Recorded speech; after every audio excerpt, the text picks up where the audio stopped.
Այսինքն Թուրքիայի ներսում քրդական հարցը կարծեք թե գոնե սառեցվեց։ դա առերևույթ է։ Եկեք դա առանձին Արդյոք սա խոսում է այն մասին, որ այդ Իրանի դեմ հավանական գործողությունների ժամկետը մոտեցել է։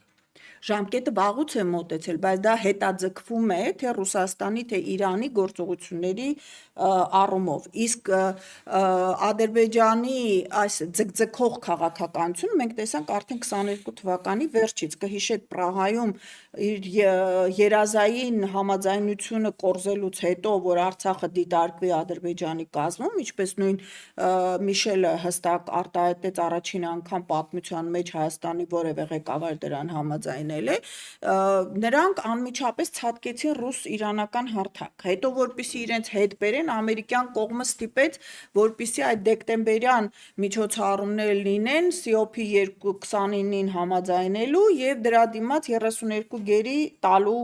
առումով։ Այսինքն մենք տեսնում ենք աշճանական այս բարտերային գործարքի միջոցով տարբեր խողովակներ ճնշման արդյունքում մշտապես հայկական կողմից զիջումներ։